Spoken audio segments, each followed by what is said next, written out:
அமைச்சர் சிரிப்பு நடிகர் ஐஸ்வரி வேலன் அவர்களுடைய இளைய மகள் டாக்டர் அழகு தமிழ்ச்செல்வி, என்னுடைய கணவர் டாக்டர் அருண். அப்பா வந்து 1987 இறந்துட்டாங்க. அப்பா இறக்கும்போது 3 கிரவுண்ட் இடத்த வந்து நெல்சன் மாணிக்கம் ரோட்ல விட்டுட்டு போனாங்க. அந்த இடத்துல கொஞ்சம் கடன் இருந்துச்சு. அந்த கடனை வந்து நம்ம மாண்புமிகு புரட்சி தலைவர் எம்ஜிஆர் அவர்கள் எங்க குடும்பத்து மேல வைத்திருந்த பற்று காரணமாக அந்த கடனை அடைச்சு எங்களுக்கு கையில கேஷும் கொடுத்துட்டு போனாரு. அந்த பணத்தை வச்சு அப்பாவோட சொத்தை வச்சு ஆரம்பிச்சதுதான் 1992 பேல்ஸ் எஜுகேஷனல் ட்ரஸ்ட்.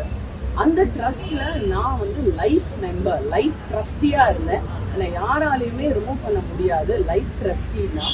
அந்த ட்ரஸ்ட்ல இருந்து எனக்கு தெரியாமையே என்ன ஃபேக் டாக்குமெண்ட் போட்டு, ஃபோர்ஜ் டாக்குமெண்ட் போட்டு என்னை ரிமூவ் பண்ணியிருக்காங்க. எனக்கு இவங்க ரிமூவ் பண்ணது எனக்கு தெரியவே தெரியாது.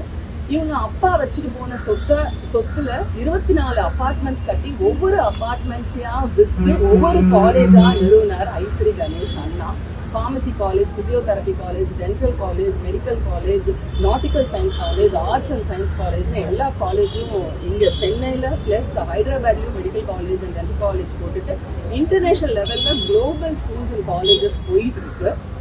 அம்மா வந்துட்டு 2022 இறந்துட்டாங்க. அம்மா இறந்த கொஞ்ச நாள் கழிச்சு நான் வந்து ட்ரஸ்டோட இது கேட்டேன், அக்கௌண்ட்ஸ் கேட்டேன். அப்போ வந்து என்னை ரொம்ப டிஸ்ரெஸ்பெக்ட் பண்ணாங்க, மரியாதை குறைவா என்னை நடத்தினாங்க. எனக்கு டவுட் வந்து நான் 10/3/25 அன்னைக்கு டாக்குமெண்ட்ஸ் எல்லாம் எடுத்தேன். வெளியே டாக்குமெண்ட்ஸ் எடுக்கும் போது தான் எனக்கு தெரிஞ்சது, எனக்கே தெரியாம 2017 இவங்க வந்து ஃபேக் டாக்குமெண்ட்ஸ் போட்டு என்ன ட்ரஸ்ட், அதாவது லைஃப் மெம்பரா இருந்த, லைஃப் ட்ரஸ்டியா இருந்த என்ன ரிமூவ் பண்ணிட்டாங்க. அந்த ட்ரஸ்ட் ஃபண்ட்ஸ் எல்லாம் வந்து பர்சனல் யூஸுக்கு அவர் உபயோகப்படுத்தியிருக்காரு.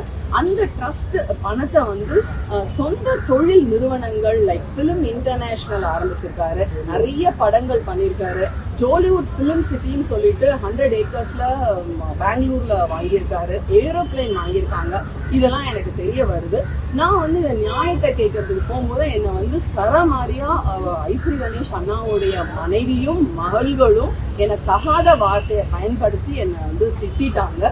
ஸோ எனக்கு வந்து பெண் உரிமை இருக்கு, பெண்களுக்கு சம உரிமை இருக்கு அப்படின்ற சட்டம் எனக்கு தெரியும்.